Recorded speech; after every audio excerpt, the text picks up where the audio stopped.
اس کی انگلی پر ایک سرخ لکیر ابھر آئی، پھر وہ فرقان کی جانب بڑھی۔ کیمرہ یہ سارا منظر ریکارڈ کر رہا تھا۔ تم نے مجھے بہت تکلیف دی فرقان، پر افسوس تم میرے کسی کام کے نہیں ہو۔ تمہیں مر جانا چاہیے اور یہ دکھ لے کر مرنا چاہیے کہ تم کبھی اپنی بیٹی سے نہیں مل پائے۔ وہ جانتی ہی نہیں اس کا باپ کون ہے۔ ویسے تمہیں پتہ ہے میں نے اسے کیا بنایا ہے؟ معلوم۔ اس کا نکری کہا گونج اٹھا اور پھر اگلے ہی پل اس نے وہ تیز دھار چاقو فرقان گردیزی کی گردن پر پوری مہارت سے پھیر دیا۔ نہ کوئی تماشا، نہ واو ویلا۔ اس کی آنکھیں خوف سے پھٹی کی پھٹی رہ گئیں۔ گردن پر ایک گہری لکیر ابھری اور پھر خون کا فوارہ بہتا چلا گیا۔ کیمرہ سب کچھ ریکارڈ کر چکا تھا۔ مینار معراج نہیں، وہ تو مر چکی تھی۔ فرقان گردیزی کا قتل فجر معراج نے کیا تھا اور یہ ثبوت اس کے پاس محفوظ ہو چکا تھا۔ کمرے کا CCTV کیمرہ اس وقت بند تھا۔ ویل چیئر پر بیٹھا شخص خون سے لت پت تھا۔ وہ کچھ دیر تڑپا اور پھر دھیرے دھیرے ساکت ہو گیا۔ اس نے کیمرہ بند کیا، چاقو صاف کر کے واپس بیگ میں رکھا، چشمہ آنکھوں پر جمایا اور بیگ کندھے پر لٹکاتی ہوئی کمرے سے باہر نکل گئی۔ وہ اسی چال سے چلتی ہوئی آگے بڑھ گئی، لیکن کون یقین کرتا کہ وہ فجر معراج نہیں، مینار تھی، وہ عنکبوت جس کا بنایا ہوا جال موت کا پیغام تھا۔ چند اہم میٹنگز، بورڈ کے افراد کی بے تکی بحثیں، وہ بے طرح کام میں مگن تھا۔ اس نے اپنے آپ کو کام میں غرق کر لیا تھا۔ وہ سوچوں میں گمراہ داری سے گزر رہا تھا جب اچانک جیب میں رکھے فون کی لرزتی خاموشی نے اس کے قدم روک دیے۔ انجان نمبر۔ ایک لمحے کو اس کی نظریں اسکرین پر جم گئیں، پھر اس نے گہری سانس لی۔ اب تو اسے عادت ہو چکی تھی، جانتا تھا دوسری جانب کون ہو سکتا تھا۔ اس نے فون اٹھاتے ہوئے کان سے لگایا۔ کھٹ کھٹ، نوک نوک، ایک نسوانی آواز ابھری، دھیمی، مدھم مگر زہر میں بجھی ہوئی۔ رئیس نے خاموشی اختیار کی۔ وہ کچھ نہ بولا، چہرہ سپاٹ ہو چکا تھا، اس کی بھویں سکڑی ہوئی تھیں۔ کھٹ کھٹ، نوک نوک۔ اس کے خاموش رہنے پر پھر وہی آواز ابھری، جیسے کسی پرانی الماری کا دروازہ کھٹکھٹا رہا ہو۔ کون ہے؟ Whose their? اس نے گہری سانس لی اور مدھم آواز میں پوچھا۔ تمہارا حریف، یور رائیول۔ دوسری جانب سے جواب آیا، وہی آواز، وہی دل میں اترتی زہریلی مٹھاس۔ کون سا حریف؟ Which one? اس نے خود سے بے نیاز ہو کر سوال کیا۔ اس کی زندگی میں دشمنوں کی کمی نہ تھی۔ اب کوئی نہیں، نو ون۔ خاموشی کی ایک خلیج کے بعد آواز ابھری، کیونکہ میں نے اسے مار دیا۔ ایک کہا گونجا، نسوانی، زہریلا اور اذیت بھرا۔ رئیس کی رگوں میں لمحہ بھر کو خون جیسے جم گیا۔ خبر تمہیں نیوز چینلز پر مل جائے گی، وہ کس قدر سکون سے کہہ رہی تھی۔ وہ فوراً پلٹا، تیز قدموں سے ایک اسکرین روم کی جانب بڑھا جہاں نیوز چینل خاموشی سے چل رہا تھا۔ ریموٹ کے ایک بٹن سے آواز تیز کی اور اسکرین پر وہ خبر ابھری جس نے اسے لمحوں میں بے حس کر دیا۔ معروف بزنس مین برہان گردیزی کے بھائی فرقان گردیزی، جو گزشتہ کئی سالوں سے ہسپتال میں زیر علاج تھے، آج شام پر اصرار طور پر قتل کر دیے گئے۔ تصویر میں وہی ہسپتال، وہی راہداری اور پولیس کی گاڑیاں۔ تمہارا ایک رقیب ختم ہو گیا۔ آواز اب بھی فون پر موجود تھی۔ رئیس نے آہستہ سے فون کان سے لگایا۔ ویسے میں حیران ہوں، تم ابھی تک میری تلاش میں کیوں نہیں نکلے؟ وہ مسکرایا، مگر اس مسکراہٹ میں تلخی تھی، زہر کی تلخی۔ میں لوگوں کے پیچھے نہیں بھاگتا محترمہ، لوگ میری تلاش میں نکلتے ہیں۔ ایک لمحے کو دوسری طرف خاموشی رہی، پھر وہی کہا، جیسے کسی مکڑی نے اپنا جالا مکمل کر لیا ہو۔ یہ میرا شہر ہے۔ اس کی آواز اب قدر سخت تھی مگر گمبھیر۔ یہ شہر تمہیں وقت پر باہر اگل دے گا، تم خود میرے سامنے آؤ گی۔ مجھے تمہیں ڈھونڈنے کی ضرورت نہیں، تم خود آؤ گی، اپنی قبر کے تعویذ پر چلتی ہوئی۔ بغیر کسی اور جواب کا انتظار کیے اس نے فون بند کر دیا۔ وہ جانتا تھا وہ کھیل رہی تھی ذہنوں، رشتوں، دشمنوں اور موت سے، اور جب تک وہ خود نہ چاہے اس تک پہنچنا ناممکن تھا۔ مگر رئیس بھی وہیں تھا، جو وقت کا صبر کرتا تھا۔ جس کے فیصلے خاموشی میں سنائے جاتے تھے اور سزا سایوں میں دی جاتی تھی، اس کے مقابل آنے میں اب زیادہ وقت نہیں بچا تھا۔ ستمبر کا آخری دن تھا اور لاہور کی فضا میں ایک ناقابل برداشت حبس ٹھہر گیا تھا۔ ایسی ہی ایک شام جب آسمان پر بادلوں نے ڈیرے ڈال لیے اور ہوا ساکن تھی، بارش کی پہلی بوند مٹی پر گری اور وہ سوندھی مہک اٹھی جو یادوں کو جگہ دیتی ہے۔ شام دھیرے دھیرے رات کی سیاہی میں تحلیل ہونے لگی۔ وہ جانے کب سے لانچ کے داخلی دروازے کے قریب بنے چوڑے زینوں پر بیٹھی تھی۔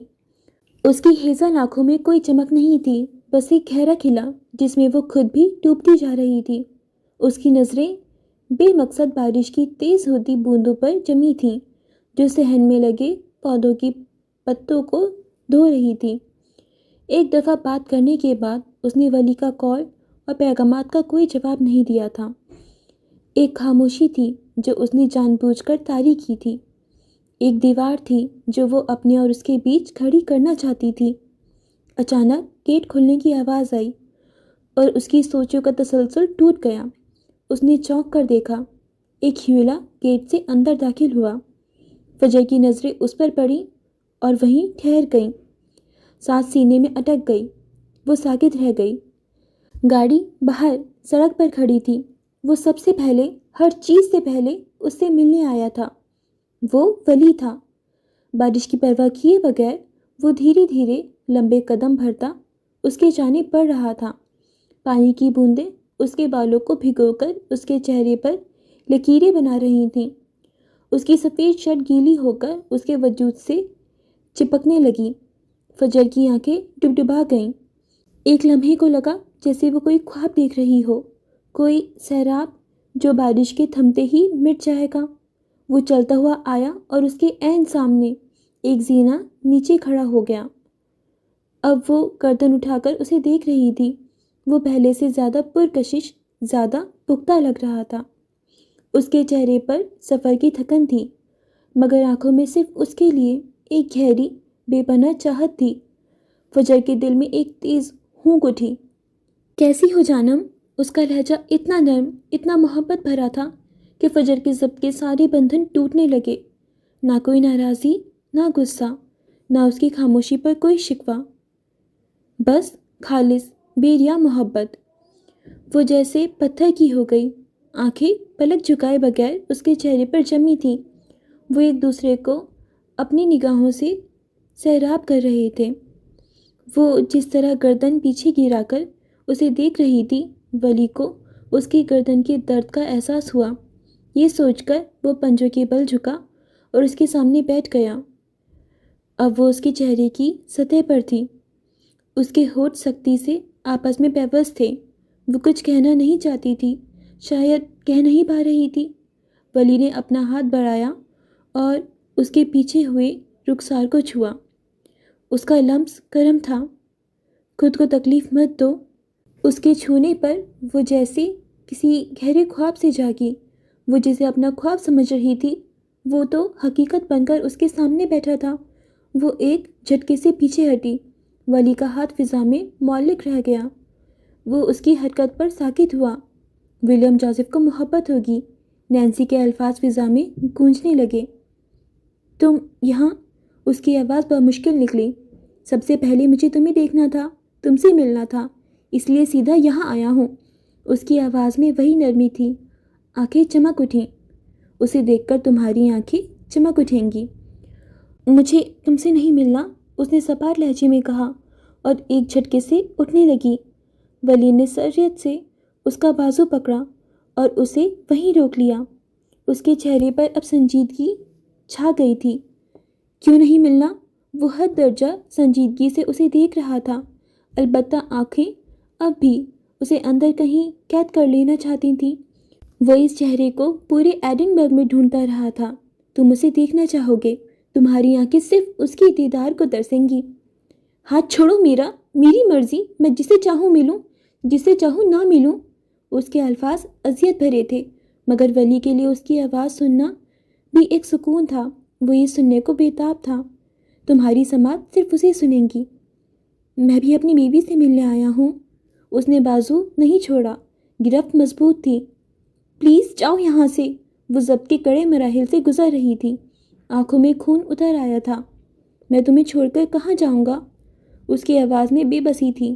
ولیم جوزف، وہ تمہاری شروعات ہے، تم مجھ سے بھاگ نہیں سکتے۔ مجھے نہیں پتا، بس میری جان چھوڑ دو۔ اس بار وہ گررائی، ضبط شدہ آنکھیں جیسے لہو ٹپکا رہی تھیں۔ ولی نے اسے دیکھا، اس کی باتیں اذیت دے رہی تھیں، مگر وہ ہمت ہارنے کو تیار نہیں تھا۔ وہ جھٹکے سے اٹھ کھڑی ہوئی، وہ بھی اس کے ساتھ اٹھا۔ میں نہیں چھوڑ سکتا تمہاری جان۔ اس کا لہجہ اب بھی نرم تھا، جیسے وہ کسی بچے کو سمجھا رہا ہو۔ کیوں نہیں چھوڑ سکتے؟ کیوں؟ فجر نے چیخ کر اس کے سینے پر ہاتھ رکھتے ہوئے اسے پیچھے دھکیلا۔ تم آئے ہی کیوں تھے؟ میں نے تمہیں نہیں بلایا تھا، تم کیوں آئے؟ وہ دونوں ہاتھ اس کے سینے پر رکھے اسے پیچھے دھکیل رہی تھی۔ وہ پیچھے ہٹ رہا تھا۔ وہ دونوں اب زینوں کی شیڈ سے باہر براہ راست بارش کے نیچے آ چکے تھے۔ وہ اب لان میں کھڑے تھے۔ کیونکہ میں تم سے محبت کرتا ہوں، اس نے فجر کے دونوں ہاتھ تھامتے ہوئے بے بسی سے کہا۔ زندگی میں پہلی بار اس شخص نے محبت کا اقرار کیا تھا۔ تم اس کے لیے دل نکال کر ہتھیلی پر رکھ لو گے۔ اس نے اپنا دل ہتھیلی پر رکھ دیا تھا۔ اب وہ ظالم لڑکی اس دل کو رکھتی یا کھا جاتی، کسے معلوم تھا؟ وہ اس کے اظہار پر ساکت ہو گئی۔ وہ اب ہلکی بارش میں بری طرح بھیگ رہے تھے۔ وہ ششدر سی اسے دیکھ رہی تھی۔ میں یہاں صرف اس لیے نہیں ہوں کہ تم میری بیوی ہو، میں یہاں اس لیے ہوں کہ میں تم سے محبت کرتا ہوں۔ اس دن سے جب تمہیں پہلی بار دیکھا تھا، میں نے شدت سے خواہش کی تھی کہ کاش اس سرخ لباس والی لڑکی کے سامنے میں بیٹھا ہوتا، وہ مجھے دیکھ رہی ہوتی، وہ میرے لیے ہنس رہی ہوتی۔ اسے وہ منظر آج بھی یاد تھا جب اس نے پہلی بار فجر کو دیکھا تھا۔ وہ کتنے ضبط سے کہہ رہا تھا، وہ یقین کر لینا چاہتی تھی، مگر میں تم سے محبت نہیں کرتی۔ اس نے ایک جھٹکے سے اپنے ہاتھ چھڑا لیے۔ انداز اتنا قطعی تھا کہ ولی ساکت رہ گیا۔ میں کر لوں گا دونوں کے حصے کی، پھر بھی ہمت نہیں آ رہی۔ تمہیں سمجھ نہیں آ رہا میں کیا کہہ رہی ہوں؟ تم میری زندگی میں ایک اضافی ہو، تم زبردستی آئے ہو، میں تم سے تنگ آ چکی ہوں، پلیز جاؤ یہاں سے۔ اس نے بے رخی سے کہتے ہوئے رخ موڑ لیا۔ اس بار ششدر ہونے کی باری ولی کی تھی۔ اسے لگا تھا وہ کسی بات پر ناراض ہوگی، شاید اس کے جانے پر، مگر یہ تو مکمل انکار تھا۔ فجر، اس نے ہولے سے اس کا نام پکارا۔ رخ پھیرے کھڑی فجر نے ضبط سے آنکھیں مینچ لیں۔ میں تمہیں نہیں چھوڑ سکتا، وہ ضبط سے بولا۔ مجھے فرق نہیں پڑتا، تم کبھی میری پسند تھے ہی نہیں۔ گلے میں اٹکی اذیت کو پیتے ہوئے وہ مزید بے رحم ہوئی۔ میں تمہارے ساتھ نہیں رہنا چاہتی، نہ آج، نہ کل اور نہ کبھی۔ وہ جو اس کے لیے پوری دنیا ٹھکرا چکا تھا، وہ اس کے ساتھ نہیں رہنا چاہتی تھی۔ وہ جس نے اس کے لیے خود کو بھی کھو دیا تھا، وہ اسے چلے جانے کو کہہ رہی تھی۔ فجر، میری بات، میں کھلا کے کاغذات بھجوا دوں گی۔ یہ وہ آخری ضرب تھی جس نے نشان زدہ چہرے والے شخص کے ٹانگوں تک سے جان نکال دی۔ وہ سب کچھ سوچ کر بیٹھی تھی۔ بلکہ اس کی ضرورت نہیں پڑے گی، تم 3 لفظ بول کر۔ اس کے باقی الفاظ منہ میں ہی رہ گئے۔ ولی نے اس کا رخ اپنی طرف کیا اور اس کو شانوں سے پکڑ کر جھنجھوڑا۔ ہوش میں آؤ، کیسی بات کر رہی ہو؟ اسے لگا وہ ابھی اپنے حواس کھو دے گا، مگر فجر پر اس کے جھنجھوڑنے کا کوئی اثر نہیں ہوا۔ وہ پوری آنکھیں کھولے اسے دیکھ رہی تھی۔ سرد و سپاٹ تاثرات، پانی اس کے چہرے سے بہہ رہا تھا۔ وہ اس کی ساری جان نکال کر خود کیسے اتنی مضبوط کھڑی تھی۔ میں ایسے مذاق نہیں کرتی، میں نے تم سے کہا تھا جب مجھے ضرورت ہوگی میں تم سے رابطہ کروں گی، اور آج مجھے اس رشتے سے آزادی چاہیے۔ ولی کے ہاتھ اس کے کندھوں سے بے جان ہو کر گر گئے۔ یہ وہ فجر نہیں تھی جسے وہ چھوڑ کر گیا تھا۔ اس کی جان بے جان ہو رہی تھی۔ وہ دھیرے دھیرے، بہت دھیرے دھیرے نیچے بیٹھتا گیا۔ وہ اب اپنے گھٹنوں پر تھا۔ قید و بند کی ہر مشقت سہ جانے والا اس کی سخت الفاظ نہیں سہ پا رہا تھا۔ تم میری زندگی سے چلے جاؤ۔ وہ اب گھٹنوں پر تھا، سر جھکا ہوا تھا، پانی اس کے بال سے ٹپک کر اس کی گردن کو بھگو رہا تھا۔ پہلی بار وہ کسی کے سامنے کمزور پڑا تھا، ٹوٹ گیا تھا۔ فجر کے دل کو کسی نے مٹھی میں لے کر کھینچ دیا۔ وہ شخص اس کے سامنے گھٹنوں پر تھا۔ وہ کیسے کھڑی رہ سکتی تھی؟ وہ بھی جھکتی چلی گئی۔ اب وہ دونوں آمنے سامنے تھے۔ تم کھڑے نہیں رہ پاؤ گے، تم گھٹنے ٹیک دو گے، تم اس کے سامنے جھک جاؤ گے۔ وہ جھک گیا تھا۔ فجر نے ایک نظر اسے دیکھا۔ وہ لوگوں کو گھٹنوں پر لا کر گھٹنے ٹیک دینے میں ماہر تھی، مگر آج وہ یہ جھکا ہوا سر نہیں دیکھ سکتی تھی۔ اسے تکلیف ہو رہی تھی۔ ایڈنبرگ کا شہزادہ اس سب کے لیے نہیں بنا تھا۔ وہ جس کی ایک جھلک دیکھنے کے لیے لوگوں نے سالوں انتظار کیا تھا، وہ اسے چلے جانے کو کہہ رہی تھی۔ وہ دو زانوں بیٹھے تھے۔ فجر اس کے ہاتھ دیکھ سکتی تھی جن میں ہلکی سی کپکپاہٹ تھی۔ وہ شاید خود کو سمیٹنے کی کوشش کر رہا تھا۔ وہ اسے دیکھ رہی تھی۔ دل چاہ رہا تھا اس کا جھکا ہوا سر اٹھائے، اس کے لرزتے ہاتھوں کو اپنے ہاتھوں میں لے لے۔ اسے بتائے اسے دیکھنے کے لیے وہ کتنی بے تاب تھی۔ اسے بتائے وہ اس کے بنا اندھی ہو گئی تھی۔ اسے کچھ نظر نہیں آ رہا تھا۔ اسے بتائے کہ اسے اس کے چہرے کے نشان سے عشق ہوتا جا رہا تھا۔ اس کا چہرہ اوپر کرے اور اپنے ہاتھ سے اس نشان کو چھو کر دیکھے۔ اسے بتائے کہ وہ اس کے سامنے گردن جھکاتا اچھا نہیں لگتا۔ مگر وہ بولی بھی تو کیا؟ پلیز چلے جاؤ۔ وہ خود لرز رہی تھی۔ تم میرا گھر ہو فجر، مجھے بے گھر مت کرو۔ اس نے جیسے آخری التجا کی۔ واپس چلی جاؤ پلیز۔ اس نے اپنی بات دہرائی۔ آنسو اب بارش کے پانی میں گھل مل گئے تھے۔ وہ مزید رکتا تو وہ مر جاتی۔ خاموشی چھا گئی، ایک گہری خاموشی، بس پانی کے ٹپ ٹپ کی آواز تھی۔ میں گیا تو واپس نہیں آؤں گا۔ کتنی دیر بعد اس کی آواز ابھری۔ اس نے سر ابھی بھی نہیں اٹھایا تھا۔ وہ اسے نہیں دیکھ رہا تھا، وہ اسے ہی دیکھ رہی تھی۔ سسکی روکنے کی کوشش میں منہ بھینچ لیا، کچھ نہ بولی۔ چند لمحے مزید گزر گئے، پھر وہ اٹھ کھڑا ہوا۔ اس نے فجر کو نہیں دیکھا۔ وہ اب واپس جا رہا تھا۔ وہ وہیں بیٹھی رہ گئی۔ وہ جا رہا تھا اور وہ اس کا سب کچھ ساتھ لے جا رہا تھا۔ وہ اسے دیکھتی رہی جب تک وہ گیٹ پار نہیں کر گیا۔ اس کے جاتے ہی وہ بے جان ہو کر وہیں گر گئی۔ وہ اللہ کا انعام تھا۔ آج اس نے اللہ کا انعام ٹھکرا دیا تھا۔ وہ واقعی مالون تھی، اور پھر مالونوں پر انعام کہاں ہوتے ہیں؟ ستمبر کی وہ آخری بھیگی رات اپنے پیچھے ایک قیامت خیز خاموشی چھوڑ گئی تھی۔ جب اگلی صبح سورج نکلا تو لاہور کا آسمان شفاف نیلا تھا، جیسے کل رات یہاں کوئی طوفان آیا ہی نہ ہو۔ لان میں کھڑے پودے بارش میں دھل کر نکھر گئے تھے، اور گیلی مٹی کی سوندھی مہک اب بھی فضا میں باقی تھی۔ مگر فجر کے لیے وہ رات اپنے ساتھ اس کی دنیا کے سارے رنگ بہا کر لے گئی تھی۔ اس کی زندگی کا آسمان اب گہرا، سیاہ اور بے ستارہ تھا۔ اس نے خود کو ایک ایسے کھول میں بند کر لیا تھا جو باہر سے جتنا چمکدار اور خوبصورت تھا، اندر سے اتنا ہی کھوکھلا اور تاریک تھا۔ اس نے ولی کی یاد کو، اس کے سامنے گھٹنوں پر بیٹھے وجود کو، اور اپنی زبان سے ادا کیے گئے زہریلے الفاظ کو اپنے ذہن کے کسی کونے میں دفن کرنے کی کوشش کی۔ اس کی جنگ اب خود سے تھی۔ وہ دنیا کو یہ دکھانا چاہتی تھی کہ اسے فرق نہیں پڑتا، وہ مضبوط ہے، اسے ولی کی ضرورت نہیں۔ اس کی صبح اب الارم سے نہیں بلکہ ایک انجانے خوف سے ہوتی۔ وہ اٹھتی اور گھنٹوں آئینے کے سامنے خود کو تیار کرتی۔ دنیا کے مہنگے ترین برانڈز کے لباس اس کے بدن کی زینت بنتے۔ اس کا میک اپ ایک مہارت سے ہوتا، ایک ایسا ماسک جو اس کی ہیزل آنکھوں کے خلا کو، اس کی روح کی ویرانی کو چھپا سکے۔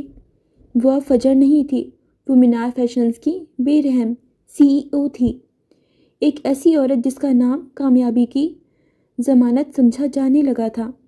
ہر فیشن پیج پر اس کی کامیابی کی باتیں ہو رہی تھیں۔ بین الاقوامی فلم کے پروڈکشن نے اسے مزید اٹھا دیا تھا، مگر دفتر میں اس کے قدموں کی چاپ سن کر لوگ سہم جاتے تھے۔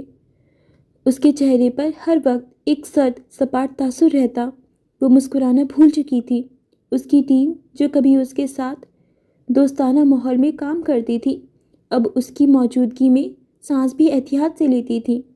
چھوٹی سی غلطی، ایک معمولی سی کوتاہی پر وہ ملازمین کو یوں فارغ کر دیتی جیسے وہ کوئی بے جان چیز ہو۔ فائنانس کی رپورٹ کس نے بنائی ہے؟ ایک دوپہر اس نے میٹنگ روم میں فائل میز پر پٹک کر پوچھا۔ اس کی آواز برف کی طرح سرد تھی۔ ایک نوجوان لڑکی جو چند ماہ پہلے ہی ٹریننگ کے طور پر آئی تھی، ڈرتے ڈرتے کھڑی ہوئی۔ میم، میں نے پیراگراف 3 کی آخری لائن میں سپیلنگ کی غلطی ہے، تمہیں نظر نہیں آئی؟ میم وہ جلدی میں، جسے جلدی ہے وہ مینار سے ہمیشہ کے لیے جا سکتا ہے، اپنا استعفیٰ HR میں جمع کروا دو۔ لڑکی کی آنکھوں میں آنسو آ گئے۔ وہ کچھ کہنا چاہتی تھی مگر فجر نے ہاتھ کے اشارے سے اسے خاموش کروا دیا۔ Get out! وہ روتی ہوئی باہر نکل گئی۔ میٹنگ روم میں ایک سناٹا چھا گیا تھا۔ کسی کی ہمت نہیں ہوئی کہ سر اٹھا کر بھی دیکھ سکے۔ اس کا سیف ہیون جا چکا تھا۔ اب اس سے کوئی کیسے محفوظ رہ پاتا؟ وہ سب کو خود سے دور کر رہی تھی۔ ارسل نے کئی بار اس سے رابطے کی کوشش کی۔ ریسیپشن پر فون آتے، اگر دوبارہ اس شخص کی کال میرے آفس تک آئی تو تم مینار سے باہر جاؤ گی۔ اس نے ریسیپشنسٹ کو تنبیہ کی۔ اس نے ارسل کی خود تک پہنچنے کی ساری کوششیں ناکام بتا دیں۔ اکتوبر کا مہینہ اپنی تمام تر سماجی تقریبات کے ساتھ گزر رہا تھا۔ وہ ہر تقریب کی جان ہوتی۔ وہ جہاں جاتی کیمروں کی چکا چوند اس کا تعاقب کرتی۔ لوگ اسے حسرت سے دیکھتے، اس کی خوبصورتی، اس کی اعتماد اور اس کی کامیابی پر رقص کرتے۔ وہ کسی ملکہ کی طرح محفل میں داخل ہوتی، اس کا لباس اور انداز سب کو مبہوت کر دیتا، مگر اس ہجوم میں بھی وہ تنہا تھی۔ اس کی آنکھیں بے اختیار ہر نئے داخل ہونے والے چہرے کو کھوجتیں۔ وہ ہر لمبے قد والے شخص میں اسے تلاش کرتی، کسی کی پشت بھی ویسی لگتی تو اس کا دل ایک لمحے کو دھڑک کر رہ جاتا۔ وہ ایڈنبرگ کے شہزادے کو لاہور کے ہر کونے میں ڈھونڈ رہی تھی۔ وہ ہر اس جگہ جاتی جہاں اس کے ہونے کا ذرا سا بھی امکان ہوتا، مگر وہ کہیں نہیں تھا، ایسے جیسے زمین نکل گئی ہو یا آسمان کھا گیا ہو۔ وہ ایسے غائب ہوا تھا جیسے کبھی تھا ہی نہیں۔ اس نے کہا تھا میں گیا تو واپس نہیں آؤں گا، اور وہ واقعی واپس نہیں آیا تھا۔ اس کی کامیابیوں کا گراف بلند سے بلندتر ہوتا جا رہا تھا۔ ایک مشہور بین الاقوامی بزنس میگزین نے اسے سرورق پر جگہ دی۔ ایشیا کی ابھرتی ہوئی فیشن ڈیزائنر کے خطاب کے ساتھ مبارکباد کے پیغامات اور پھولوں کے گلدستوں سے اس کا دفتر بھر گیا، مگر اس کامیابی میں وہ خوشی نہیں تھی، وہ سکون نہیں تھا جو وہ چاہتی تھی۔ اس سب کا کیا مطلب تھا اگر وہ شخص اس کی خوشی میں شریک نہیں تھا جس کے لیے وہ یہ سب کچھ جیتنا چاہتی تھی؟ اس کی آنکھوں سے آنسو جیسے خشک ہو چکے تھے۔ وہ راتوں کو جاگتی، چھت کو گھورتی رہتی۔ وہ بھاگ کر کہاں آ گئی تھی؟ ایک ایسی کامیابی کے صحرا میں جہاں دور دور تک تنہائی کے سوا کچھ نہیں تھا۔ اکتوبر کا آخری ہفتہ تھا۔ وہ ایک چیریٹی گالا میں تھی۔ اس نے سیاہ رنگ کا ایک شاندار لباس پہنا ہوا تھا۔ وہ ہمیشہ کی طرح بے حد حسین لگ رہی تھی، مگر اس کی آنکھیں ویران تھیں۔ وہ اسٹیج پر کھڑی اپنی کمپنی کی طرف سے ایک بڑی رقم کا چیک عطا کر رہی تھی۔ تالیوں کی گونج میں اسے اپنا وجود خالی خالی لگا۔ تقریب کے بعد وہ اپنی گاڑی میں بیٹھی۔ ڈرائیور نے گھر کا راستہ لیا۔ راستے میں ایک جگہ ٹریفک جام تھا۔ اس نے بے دھیانی میں باہر دیکھا۔ سڑک کے کنارے ایک بک اسٹور تھا۔ شیشے کے پار اسے ایک شخص کھڑا نظر آیا جس کی پشت اس کی طرف تھی۔ وہی قد، وہی بال، وہی انداز۔ اس کی سانس ایک پل کو رک گئی۔ اس نے بے اختیار گاڑی کا دروازہ کھولنا چاہا، مگر تبھی اس شخص نے پلٹ کر دیکھا۔ وہ کوئی اور تھا، ایک اجنبی۔ ایک شدید مایوسی نے اسے اپنی لپیٹ میں لے لیا۔ وہ واقعی اندھی ہو گئی تھی۔ اسے ہر شخص میں ولی نظر آتا تھا۔ گھر پہنچ کر وہ سیدھا اپنے کمرے میں آ گئی۔ اماں سے بات کرنا چھوڑ دیا تھا۔ وہ انہیں دیکھتی بھی نہیں تھی۔ ان کے لفظوں نے اسے دوبارہ ادھیڑ دیا تھا۔ کمرے میں پہنچ کر وہ قیمتی لباس اتارا اور آئینے کے سامنے کھڑی ہو گئی۔ میک اپ کے پیچھے چھپا چہرہ اب آیا تھا، آنکھیں سوجی ہوئی، ہونٹ خشک اور رنگت سرد۔ وہ عورت جسے دنیا کامیابی کی دیوی سمجھتی تھی، وہ تو محبت میں ہاری ہوئی ایک عام لڑکی تھی۔ اچانک مہینوں سے رکا ہوا آنسوؤں کا سیلاب ٹوٹ پڑا۔ وہ فرش پر بیٹھتی چلی گئی۔ اس کے اندر کا سارا ضبط، سارا غرور، سارا دکھ آنسوؤں کے راستے بہنے لگا۔ وہ پھوٹ پھوٹ کر رو رہی تھی۔ کیسی ہو جانب؟ میں تم سے محبت کرتا ہوں۔ تم میرا گھر ہو فجر، مجھے بے گھر مت کرو۔ ولی کے الفاظ ہتھوڑی کی طرح اس کے دل پر برس رہے تھے۔ وہ چیخنا چاہتی تھی، اسے بتانا چاہتی تھی کہ وہ اس کے بنا مر رہی ہے۔ اسے بتانا چاہتی تھی کہ اس کے چہرے کے نشان سے اسے عشق ہو گیا ہے۔ اسے بتانا چاہتی تھی کہ وہ اس کے سامنے جھکا ہوا اچھا نہیں لگتا، مگر اب بہت دیر ہو چکی تھی۔ وہ رات بھر